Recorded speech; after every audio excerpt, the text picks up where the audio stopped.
अभी आप लोग थोड़ा सा हल्ला कम करें, हम जाना था नहीं कि आप लोग थोड़ा सा मस्ती करिए, अंदर बाउंड्री के बाहर ना आए। एक सेकंड भैया,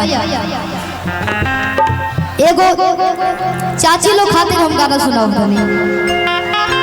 और आजकल ट्रेंड चलल बा, पहले महीना 2 महीना में लोग दाढ़ी मूछ बनवावत रहे, लेकिन अभी के टाइम बाकी हफ्ता में 2 बार हो जाता है सैलून में। सही बात बाकी ना, केहू केहू तो तीसरे दिन जाके सेविंग करावता। तो रतिया कहतिया बहुत सुंदर गीत, आप लोग गौर कीजिएगा। ए पिया अपन मुहवा हर शीशा में निहार ली कि बिखरल बाजू थी अरे कहीं से झाड़ ले। बाल बिगड़ गई बा, ठीक से बना ली। अतने ना कि निकल पेट दौड़े जाए राजा जी। एक और समस्या बा, पहले के मर्द जब दुबई जासलो कमाए चाहे बाहर, मोटा के आवसलो तो बड़ा बड़ाई होके गाँव में होके नो कि फलाना फलाना आइल बना, बड़ा मोटा के आइल बना। लेकिन अभी चलता कि जहाँ तनी सा तोन फेंकला तो कष्टे बा। ए भाई वो तो ओकर पेट निकल गई बा। तो रतिया कहते कैसे कैसे ये पिया अपन मुहवा अरे शीशा में निहार ली कि बिखरल बाजू थी अरे तो कहीं से झाड़ ली कि निकल पेट दौड़े जाई राजा जी कि तोड़िया अरे पाकी के भोज उजा डाई लगाई राजा जी। गांव में हमारा तारीफ होला, नैहरों में तारीफ होला कि उनकर दूल्हा बड़ा सुंदर मिल, बड़े स्मार्ट। कहते कैसे ए पिया अपन मुहवा शीशा में निहार ली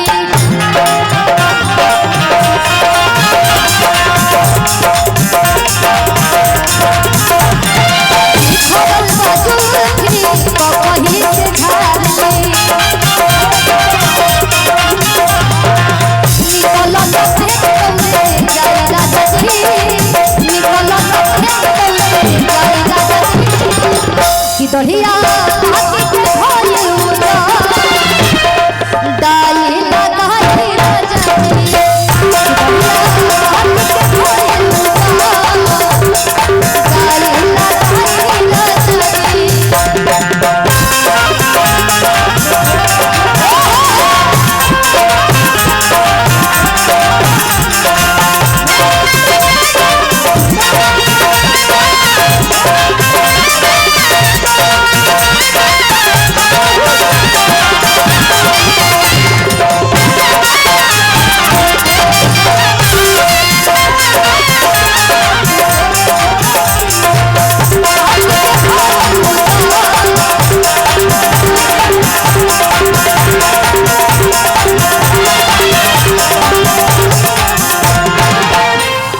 हम वैसने गाना सुनाए जे माता बहन लोग आइल बा, सब लोग सुने और शब्द पे आप लोग गौर कीजिएगा, ठीक है। हो लइका फैका भइल लइके बनल लइके पापा आनी हम सब हाथ रउआ गइल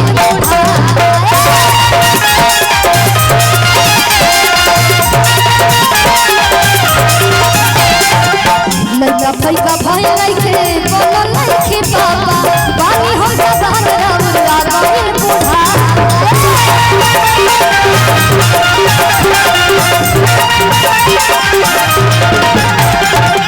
आई कैसे मेंटेन रही जिन भरी दहिया फिट रही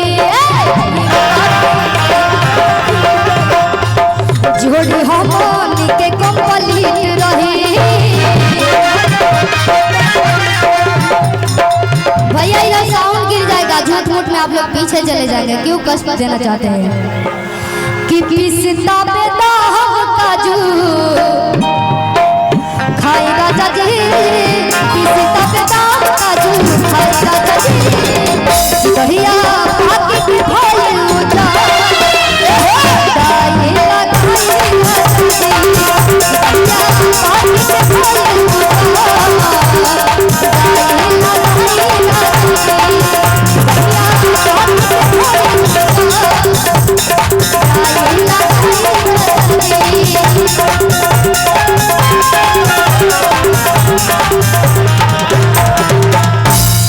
क्या बात है। अगर अच्छा लगा लोग तो एक बार जोरदार ताली बजाइए इस पे। चाची आप लोग के अच्छा लगा था? हाथ उठा के बस बता दिया अच्छा लगा था कि ना। जरा तरी हमार चर्चा कब बोला जब घर में खाना पीना बनेला, जब टीवी चलेला तब हमार चर्चा चलेला कि ना। अरे शिल्पी के हई गाना आइल बा, हई गाना बजा बोलो सुने नहीं जाना हो। एक और गाना बा बड़ा सुंदर। हाँ अरे जो बे ना तो बे उधार ले लो पक के, देखिएगा हिसाब से पकड़िएगा कि चुमुक जहर पिया रहले चपक के, कि जो बे ना तो बे उधार ले लो पक के, अरे चुमुक जहर पिया रहले चपक के, कि धोके कबरिया में दे हो झोले ले, अरे झूरू झूरू पिपरा के पातर पतहिया, ओही रे पतैया जस सहिया डोले ले। औरत अपना पति की बड़ाई करते कैसे कि जो बे ना तो बे उधार ले लो पक के,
आप लोग एंजॉय नहीं कर रहे हैं, खाली कैमरा में कैद होता है कि मीठी मीठी बतिया चलो रतिया नजरी से नजरी में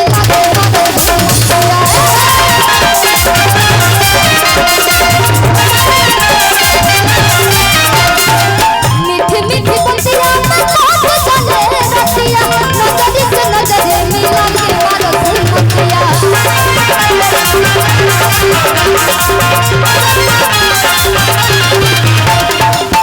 भैया झुलफी से हवा लागे देह गरम हवा लागे, छोटे ना बोलो हमर नया लागे,